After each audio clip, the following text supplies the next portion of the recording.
Ora então, a nossa convidada de hoje, na nossa série de entrevistas sobre a Covid, né, é uma professora de inglês, chama-se Sofia Medeiros. Inglês e não só, português também, né? É licenciada em português e inglês pela Universidade de Aveiro. É professora de inglês em várias escolas de línguas, professora de ensino básico e secundário, professora de apoio em várias entidades, formadora das áreas de português e inglês há cerca de 15 anos, embora seja uma jovem, já é formadora há 15 anos, né? Muito boa tarde, Sofia. Boa Antes de tarde. mais nada, eu gostaria de saber uma coisa. Quando é que você sentiu o chamamento para ser professor e por que línguas? Ok, o chamamento para ser professora nasceu muito cedo. Diz a minha mãe que com 3 anos eu já tinha decidido que queria ser professora. Não sabia É muito lá. bem, sim, com 3 anos já tinha essa decisão tomada. Não sabia muito bem de quê. Quando cheguei ao nono ano para tomar essa decisão, na altura tínhamos que decidir qual era a área que iríamos seguir e isso iria determinar qual é que seria depois, portanto, a área que nós iríamos seguir. Um, e na altura foi um pouco porque uma das minhas melhores amigas ia para letras e eu fui para letras. Entretanto, nasceu digamos, esta paixão essencialmente pela língua inglesa. Também sou professora de português, mas eu trabalho essencialmente com a língua inglesa e foi assim. Mas ser professora foi muito, muito cedo pronto, que surgiu. Será que eu tinha dado desde os 3 anos de idade aquela vontade de viajar para a Inglaterra? Sim, se calhar já. Se calhar já nesta altura tinha, sim. Quando esteve na Inglaterra, teve a fazer, trabalhar em quê, especificamente? Quanto tempo esteve lá? Eu estive lá muito pouco tempo, a ideia era, pronto, trabalhei numa escola de línguas e depois a dar português. Depois também estive um tempo no aeroporto de Heathrow a fazer a trabalhar no McDonald's, não exatamente na área de línguas, e foi basicamente isso que eu estive lá a fazer. Pronto. Já agora, por curiosidade, há muita gente na Inglaterra querendo aprender português. É assim, na altura havia algumas pessoas, atualmente não faço ideia, mas é assim, eu acho que isso também tem a ver um pouco com a nossa imigração, como por exemplo para a França e etc., tendo os filhos lá, depois já há a necessidade de querermos que os nossos filhos aprendam a nossa língua, e eu acho que é um bocado isso, mais até do que propriamente alguém nativo da língua inglesa que queira aprender a falar português que não tenha o objetivo de vir para Portugal ou trabalhar em Portugal, não é?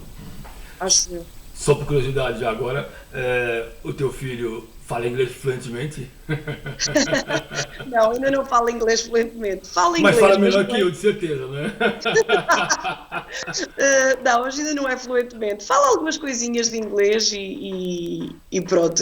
Porque é assim, ele tem uma curiosidade muito grande pela língua, não é? Tem um convívio muito grande com a língua inglesa aqui em casa e obviamente que depois tem vontade de aprender e de saber, mas pronto, é isso. Não é fluente, mas sim, tem uma grande familiaridade já com a língua inglesa, o que é ótimo. Claro que sim. Tem alarga o campo para a vida toda, né? Exatamente, Diga uma exatamente. coisa, o que para ensinar é necessário ter um dom? Para ensinar é preciso gostar muito. Se não lhe chamaria um dom, mas uma vocação e um amor muito grande a esta profissão.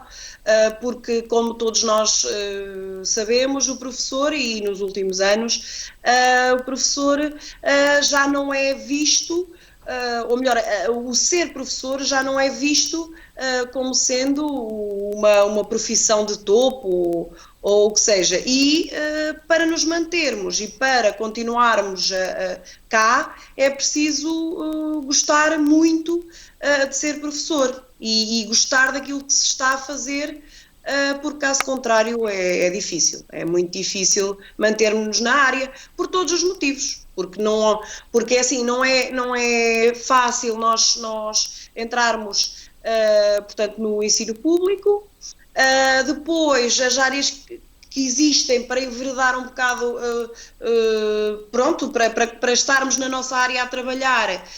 Também é preciso ter, às vezes, um bocadinho de sorte e conseguir entrar em determinadas áreas, nomeadamente na área da formação ou na área do apoio ao estudo em determinadas instituições, e a partir daí desenvolvermos o nosso trabalho, conhecerem o nosso trabalho e começarmos a ser contactados para, não é? Até isso acontecer, é uma área muito difícil de trabalho, não é? Muita gente da minha área não é professor, não está a trabalhar como professor. E eu praticamente sempre estive a trabalhar como professora. Pronto, desde que comecei a trabalhar, sempre estive a trabalhar como professora. Muito bem, muito bem. Isso é bom. Quer dizer, desde os 3 anos de idade tinha isso na cabeça, sinal que o seu percurso de vida tem sido o mesmo ao longo dele, sempre nessa área, né? Exatamente. Já agora, uma última pergunta antes de falar um bocadinho sobre a pandemia, sobre toda essa situação toda que está nos envolvendo.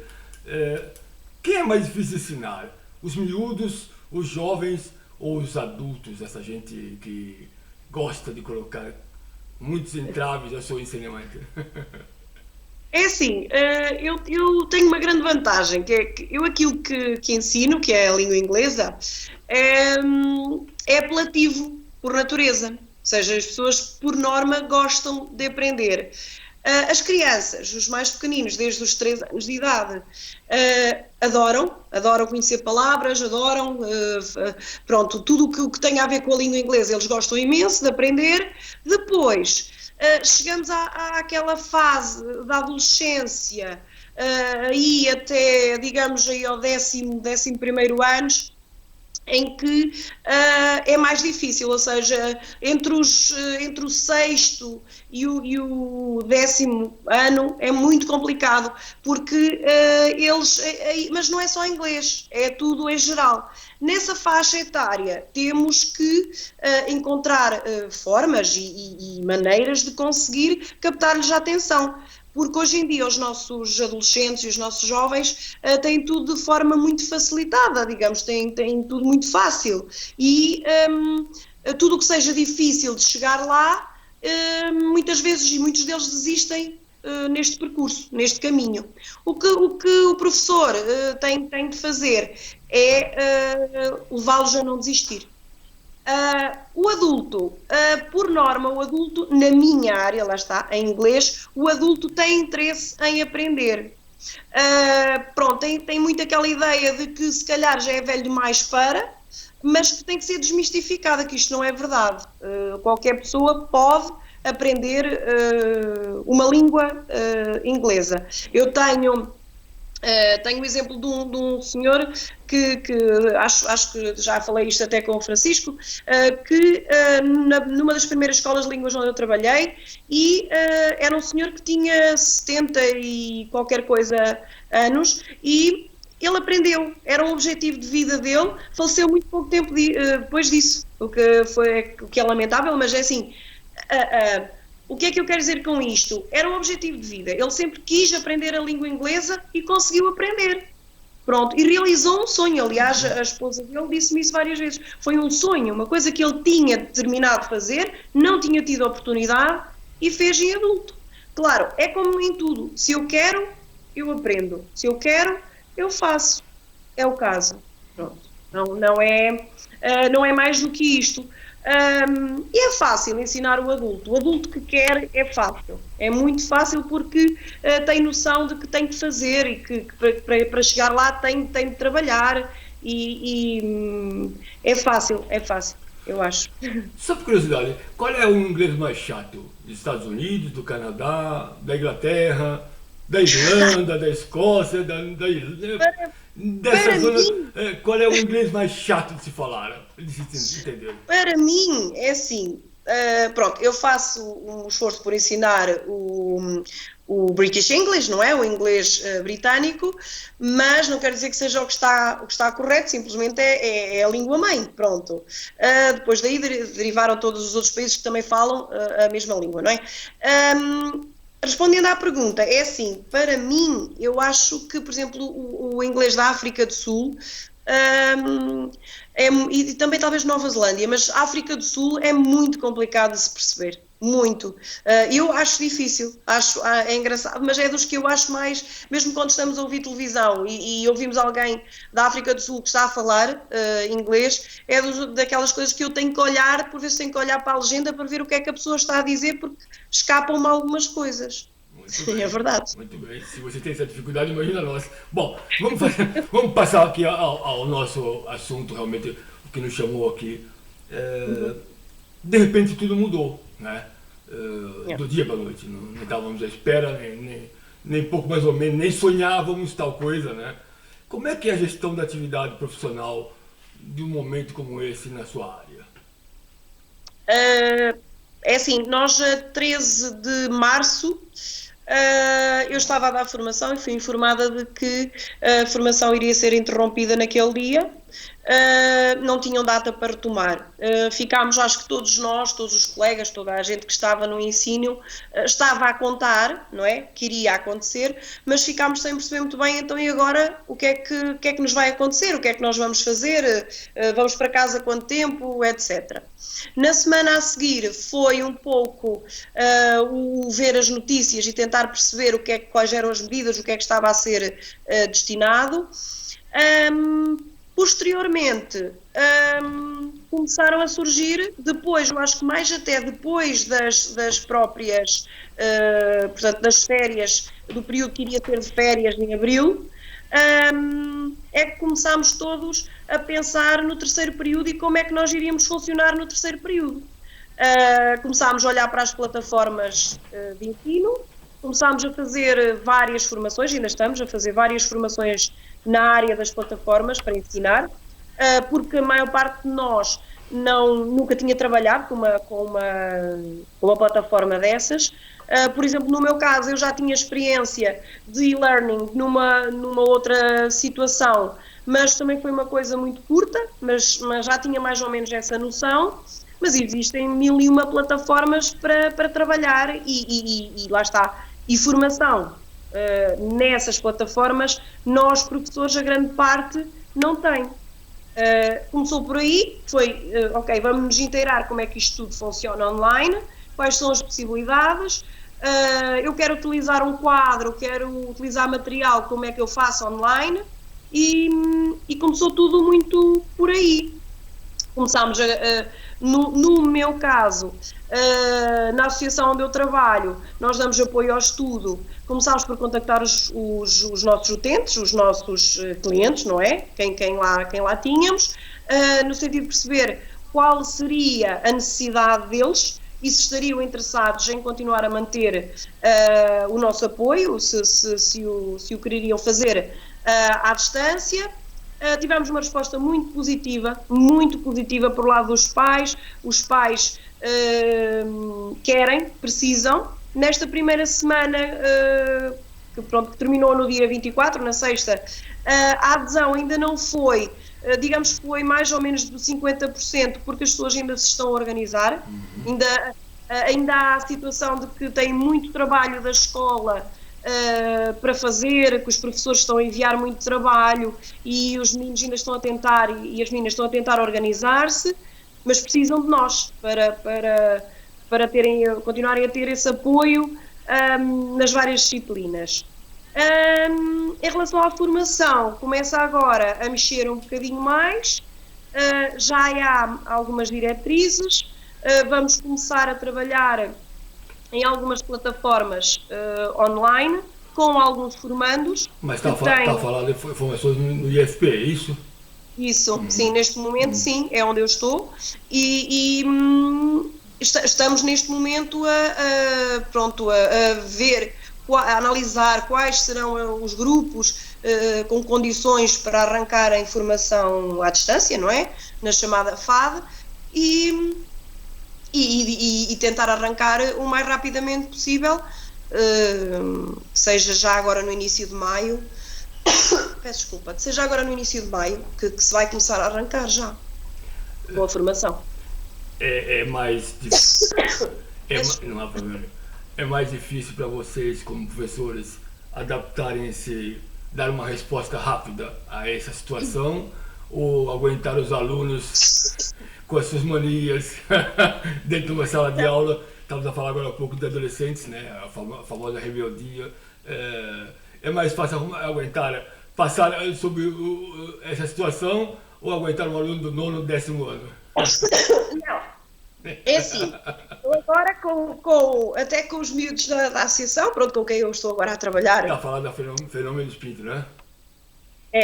Na Associação Fenômenos Pinto, temos lá uma valência, que é a Oficina do Saber, e damos um apoio muito direto aos nossos meninos e meninas, e eu agora até lhes digo que aqui é muito fácil tirá-los da sala, porque eu simplesmente desligo a plataforma para eles, não é? Mando sair da sala, da reunião, e eles saem, pronto. E não tem como voltar a entrar porque eu não deixo. Ou seja, é mais fácil. Já até. aconteceu isso? Mas pronto, sem sendo essa parte mais divertida, é mais difícil. É difícil. É difícil porque nós agora estamos numa fase de adaptação de todo o material que nós tínhamos de trabalho para portanto, para uma aula ou uma sessão presencial, e agora estamos a adaptar tudo isto para quê? Para algo que tem que decorrer à distância, mais nada. Ou seja, não, na grande parte de nós, claro que temos os nossos PowerPoint, temos muito material que pode ser utilizado online, certo? Mas tudo isto tem que ser transformado e tem que ser trabalhado de forma a funcionar nas plataformas em que tem que ser utilizado. E é isto que está a dar aqui um trabalho muito grande e muito acrescido a todos os professores e professoras e formadores e formadoras neste país, neste momento.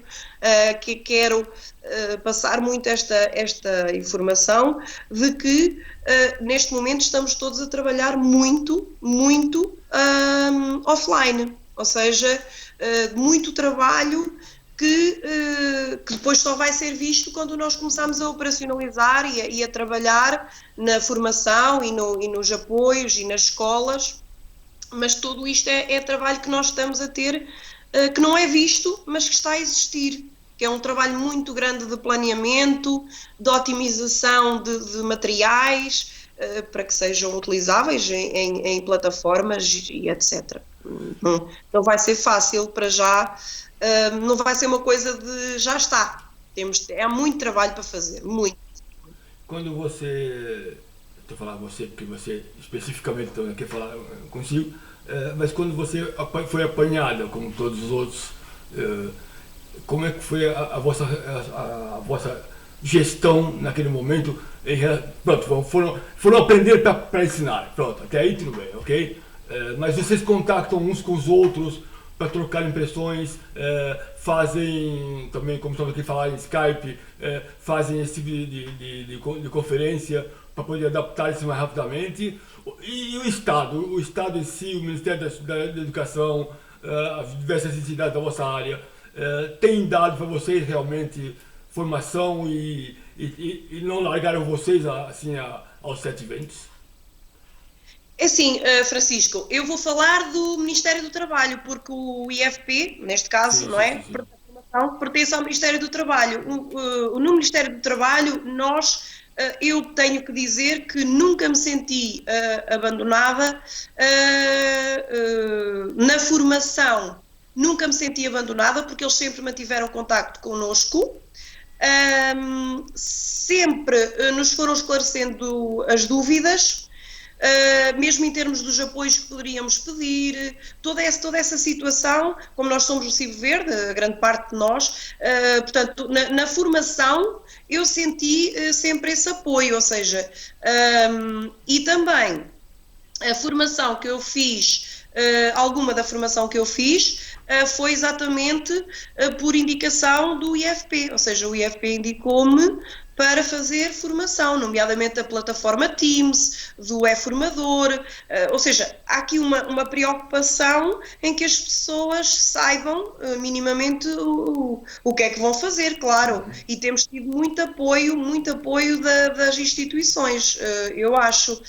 Em relação à associação, que já é mais da área portanto, do Ministério da Educação, é assim, nós também, do Departamento de Recursos Humanos, fomos apoiados também sempre para saber que tipos de apoios também poderíamos pedir, como é que podíamos ficar aí salvaguardados, e também nos têm prestado todo o tipo de auxílio que eles também conseguem, porque também não é, acredito que isto é uma situação nova para toda a gente, ou seja, nós não podemos, é claro que, e acredito que alguns colegas professores que estejam a trabalhar neste momento nas escolas públicas, que tenham muitas dificuldades em operacionalizar portanto, plataformas e etc., porque não estão a ter a formação, porque não está a ser prestado esse auxílio. Tenho ouvido algumas queixas e acredito que seja verdade, mas é assim, nós próprios temos que a procurar, porque antes do IFP me sugerir qualquer tipo de formação, devo dizer que já tinha frequentado, ou já me tinha inscrito em diversas formações que são gratuitas, nomeadamente o Format está a produzir, penso que é de todas as quintas-feiras, está a produzir webinars em que as pessoas se inscrevem gratuitamente e podem assistir. Ou então também podem ir ao YouTube e ver as formações que estão para trás e inteirar-se delas, ou seja, também nós próprios temos que dar um bocadinho e esforçar-nos um bocadinho por chegar lá. Mas eu não senti, em relação às entidades com quem trabalho, senti-me sempre muito apoiada, não nos deixaram ao Deus dará, sem saber nada. Se as informações vieram mais lentamente, era porque também não as tinham, não é? Ou seja, tudo isto era novo e tínhamos que aguardar o mais pacificamente possível pelas informações que tinham que ser informações fidedignas e corretas. Não podia ser qualquer informação só porque havia necessidade de se esclarecer. Não. Aguardaram os momentos certos para nos irem transmitindo a informação necessária.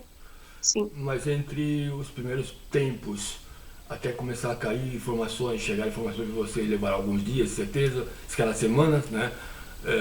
Como é que foi gerir essa sensação de insegurança, de desconhecimento do futuro? Como é que você conseguiu a nível familiar escapar um pouco dessa situação toda, dessa maluqueira toda, vamos dizer assim? Pronto, é assim. Inicialmente, nós ficámos, como disse, ficámos sem saber o que é que nos vai acontecer. E essencialmente porque nós somos recibos verdes. E o recibo verde, quando acontece qualquer coisa, uma doença, não é? Hoje em dia já temos muito apoio. Há 20 anos, quando eu comecei a trabalhar a Recibo Verde, nós não tínhamos nada. Nada. É por isso que eu hoje digo a alguns colegas, nós hoje até já estamos muito bem. Não estamos ótimos, mas já estamos muito bem, porque já temos direitos e situações que anteriormente não tínhamos. No Recibo Verde era completamente desprotegido. Hoje em dia isso já não acontece, já temos alguma proteção. No entanto, nesta situação específica, nós sabíamos que não havia nada para nós. Ou seja, mas também não havia nada para os outros, porque os outros, os trabalhadores dependentes também tinham leis que de alguma forma não se iriam aplicar aqui. A nossa esperança foi sempre essa, ou seja, não estamos sozinhos, porque ninguém tem diretrizes, ninguém sabe o que é que vai acontecer. Portanto, vamos aguardar, porque o Governo há de mandar cá para fora alguma lei, alguma coisa que nos vá proteger.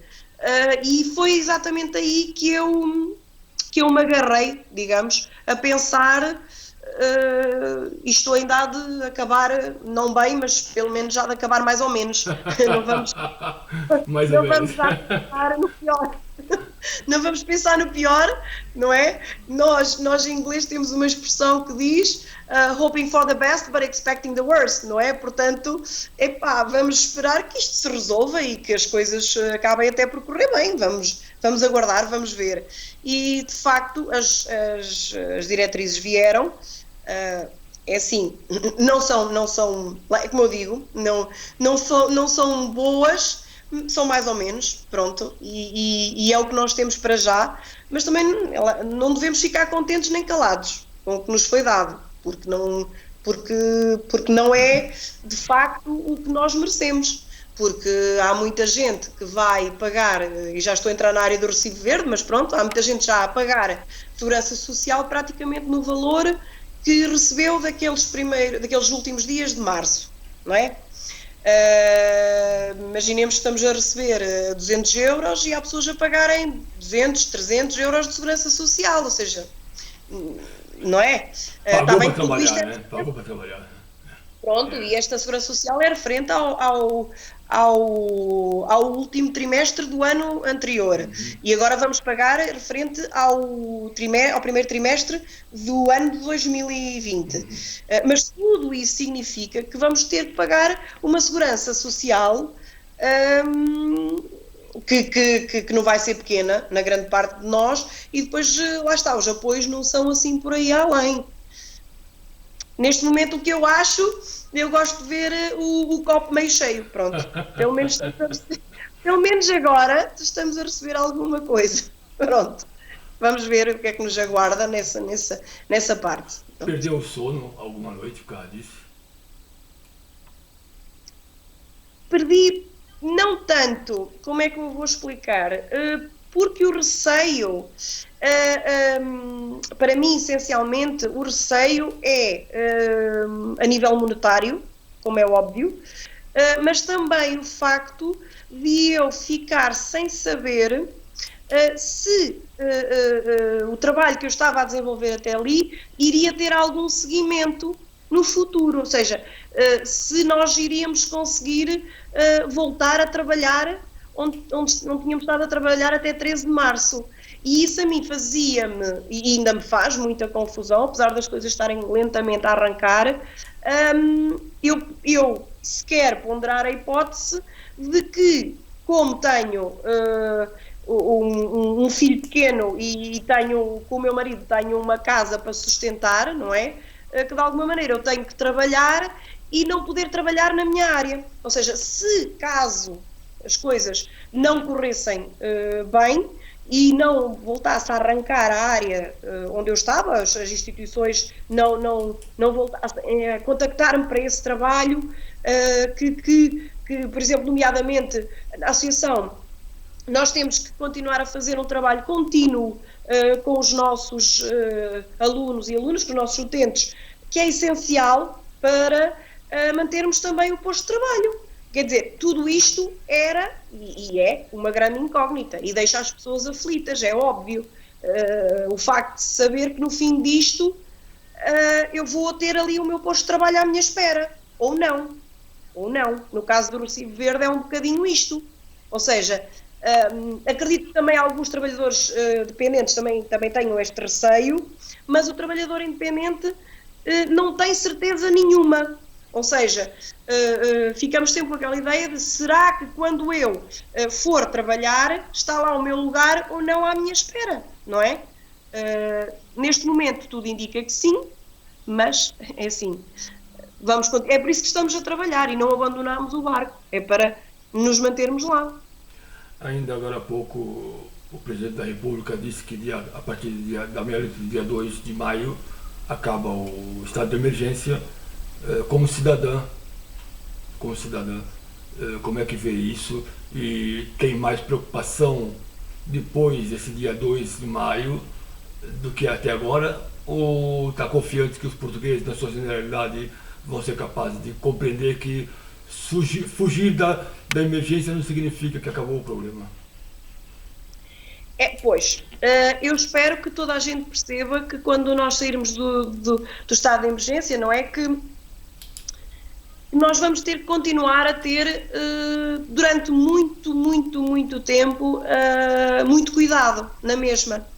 Porque não é porque nós hoje estamos aqui fechados e amanhã já podemos sair, que os problemas que estavam lá fora vão desaparecer, porque eles vão se manter lá e durante muito tempo.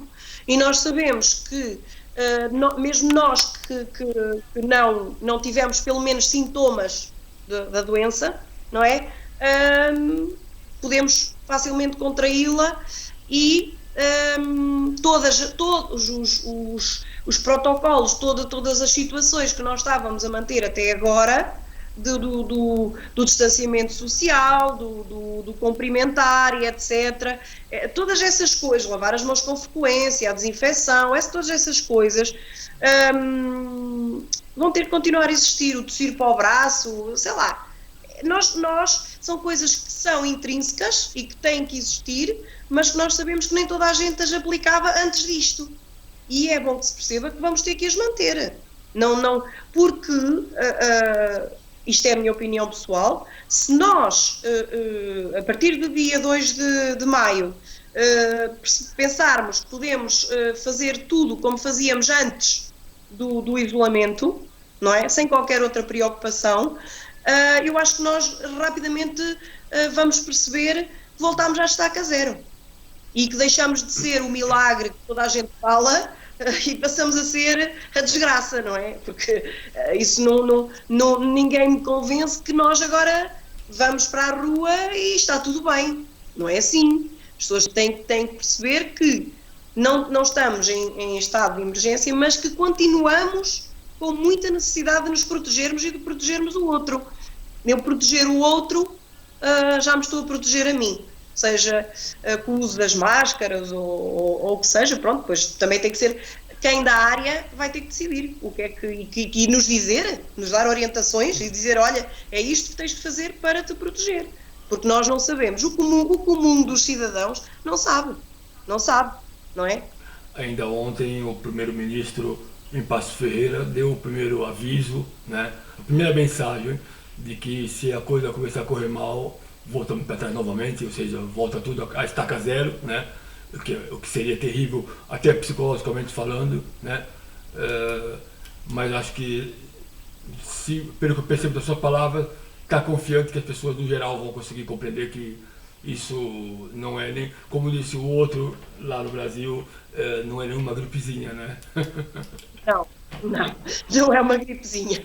E eu acho que as pessoas em geral, em Portugal, levaram isto muito a sério e levaram todas as regras que foram incutidas e que foram pedidas, porque eu acho que nós fomos aprendendo com os países à nossa volta que já estavam na situação em que estavam, em que era difícil controlar, e nós começámos a ver, como se costuma dizer, as barbas do vizinho a arder, e pensámos, ok, isto é mesmo mau, é grave, e é bom que nós façamos aquilo que nos estão a pedir.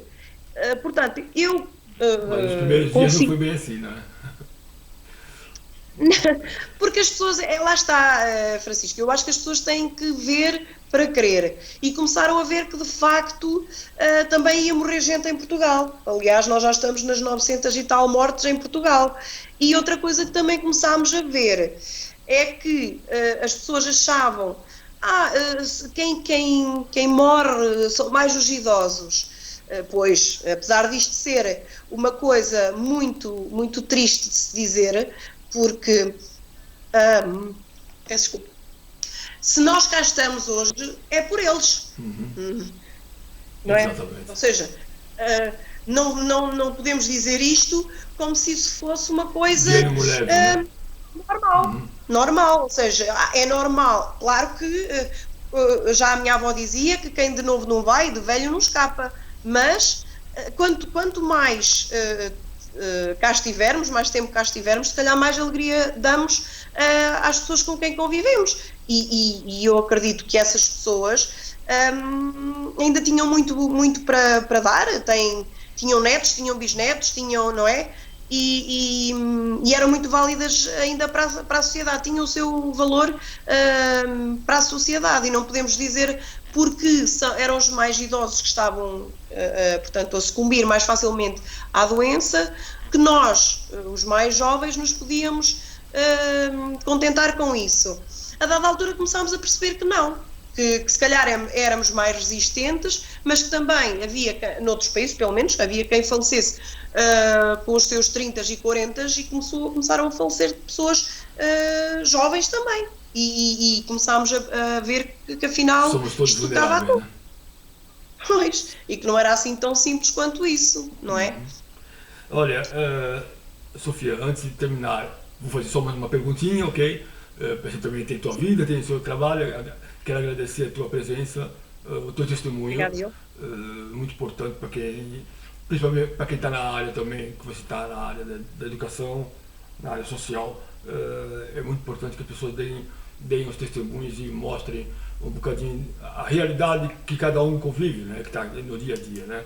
Então eu queria te fazer essa última pergunta, que é, já fugindo dessa parte, vou te colocar numa situação assim um bocado constrangedora, vamos dizer assim.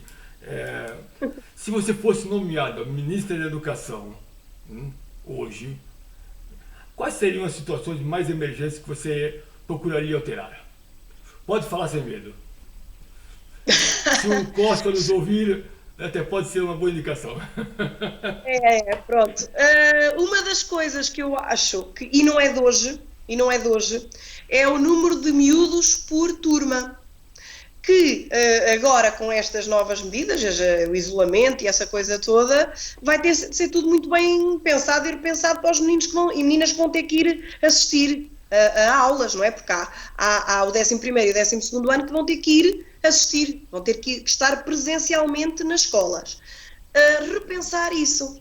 O que é que isso iria trazer? Iria trazer mais emprego para professores, porque iríamos ser precisos muitos mais, e iríamos ter uma qualidade de ensino muito superior, porque turmas com 28 miúdos ou miúdas é de facto muito complicado para um professor trabalhar. E o trabalho, portanto a harmonia que iria existir em sala de aula era muito diferente. Esta era uma das grandes medidas. As condições das salas também, não é? Repensar muito bem, não sou nem nunca fui apologista do Magalhães, mas repensar muito bem os apoios sociais e ver quem de facto precisa de um computador ou de um tablet bom para trabalhar, não é um brinquedo, bom para trabalhar, porque estas situações, e lamento se estou a dar uma novidade, estas situações vão ser recorrentes e nós vamos ter que ter soluções para elas. Já estamos a ver quais é que são as coisas que são precisas, não é? Portanto, acho que se calhar é pegar no que está a acontecer e resolver, e não ficar à espera que volte a acontecer no próximo inverno, por exemplo, não é? São precisos mais computadores a serem entregues às famílias com necessidades. Essas necessidades têm que ser apuradas, não é entregar só por entregar e só porque é bonito, é entregar a quem realmente precisa, e é o governo que tem que tomar essas rédeas, porque nós hoje em dia vemos há miúdos que estão a ter acesso a esses materiais através de determinadas instituições, empresas e etc, que estão a doar artigos, ou até pessoas em nome individual, como eu, ou como o Francisco, que tem um tablet ou um computador em casa que não usa e conhece uma família que precisa, vai e entrega. Nada contra, mas peço desculpa, o governo tem que começar a pensar e olhar para esta gente, porque este tipo de ensino cria muita desigualdade. A desigualdade social está lá, todos os dias nas nossas salas, e quem disser o contrário está a mentir. Quer seja dos 3 aos 80, a desigualdade social está lá. Agora, é preciso tratar dela da forma mais correta, que na minha opinião é aferir necessidades, aferir quem de facto precisa destes materiais, arranjar-se uma forma das pessoas terem acesso a estes materiais para trabalhar, para que possam estar todos ao mesmo nível, que tenham todos as mesmas oportunidades. Que penso que este tipo de ensino, este tipo de situação que vai acontecer agora, que está a acontecer já, vai nos fazer acordar e olhar para o nosso vizinho e pensar, afinal, eu tenho 2 tablets, 2 computadores, tenho um telefone XPTO que me deixa trabalhar, que deixa o meu filho trabalhar, ou a minha filha, mas o meu vizinho não tem, nenhum sequer. E isto tem que nos incomodar, tem que incomodar toda a gente, porque não é igual receber as coisas por correio, não é igual, não é igualdade. Igual é todos os meninos e todas as pessoas que estejam, quer em formação, quer nas escolas, todas as pessoas que estejam a receber formação ou que estejam a receber algum tipo de conhecimento, de apoio, ou que seja, a nível de ensino, devem ter acesso a este tipo de materiais. E é uma das coisas que os colegas mais falam na pública, na escola pública, também é isso, é o facto de não haver igualdade. Portanto, temos que trabalhar muito isto. Ok. Muito obrigado mais uma vez, Sofia. Somos todos portugueses e portuguesas. Somos todos portugueses e portuguesas e, em algum momento, todos nós descontamos ou descontamos bastante. Portanto, eu gostava que aquilo que eu desconto, que é muito, fosse entregue a quem precisa, a quem de facto precisa. Pronto. Ok. Muito agradecido. Já sei quais seriam suas primeiras medidas como Ministra da Educação. Fica a dica para o Primeiro-Ministro e para o atual Ministro, né? Muito obrigado pela tua disponibilidade, pelo teu testemunho mais uma vez. Certeza que quem nos viu até o fim saiu mais enriquecido do que quando começou a ver o vídeo. Muito obrigado para você, tá bem? Uma boa continuação. Obrigada. Fique em casa enquanto for preciso, tá bem? Sim, senhora, exatamente, é essa a mensagem. Se calhar agora, em vez do hashtag, em vez de ser fique em casa, é não abuse, né? Se calhar. Exatamente, não abuse. Ok. Não se esqueça que ele anda aí. Exatamente. Ele não está longe, não, pelo contrário. Não, ele anda aí. Ok. Ok. Mais uma vez, muito obrigado e uma boa continuação, tá bem? Obrigada eu, adeus, Francisco, adeus. Obrigada. Muito obrigada.